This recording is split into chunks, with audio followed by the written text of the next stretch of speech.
Sarah with the Film Garage 208 here. Today I'm gonna be going over what a cyclerable wall is, how to use it, how to light your scenes, and some of the common mistakes we see. A cyclerable wall is a wall with curved edges that's designed to give off a seamless backdrop look. They're great for both photos, videos, allowing you to create consistent looks while also having the flexibility to quickly create unique lighting setups. Using a cyclerable wall can be intimidating at first, but once you understand how to use it, you'll open up way more creative possibilities. Setting up your scene on a cyc wall can be a bit tricky. There's no distinct foreground or background unless you add props, and it's just a big blank canvas, so where do you start? The easiest way is to have your model or product stand in front of the camera with the room well lit. Until you get your camera and model positioned where you want, you can even make a small X with tape where the model needs to stand to help come up with the next phase, lighting.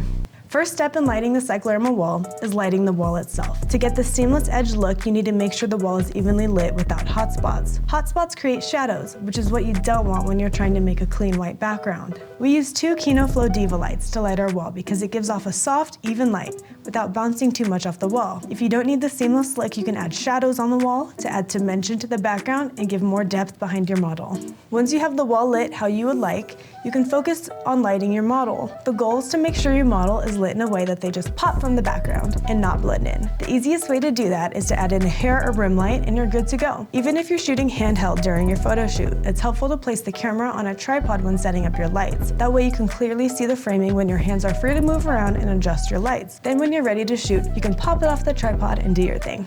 Using a cyc wall for photos versus videos does have a few differences that are helpful to keep in mind. With photography, you have the flexibility to shoot at basically any angle you want, since you can easily stretch out the background in Photoshop. So if you have parts of your model that aren't over the background, it's not a big deal. With video, you have a bit more restriction, since you can't remove items and stretch out the background quite as easily. Unless you want to see outside of the cyc wall, which is definitely a cool look we've done before, best practice would always be to make sure your framing is always within the cyc wall. That will make your life so much easier when it comes to editing, knowing you don't have to mess with cropping out unwanted areas.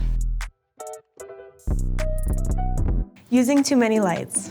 Because the cyc wall is such a bright surface, it can reflect light really well. So if you use too many lights, you may just end up making things harder for yourself in the end. Instead, try starting with one main light until you get the hang of it on the cyc wall. Then move on to multiple lights once you feel comfortable. One of the other common problems we see in both photos and videos is people forgetting to set their white balance in the studio. Studio lighting is different than natural lighting. So if you don't set your white balance properly, you'll end up with weird skin tones and coloring.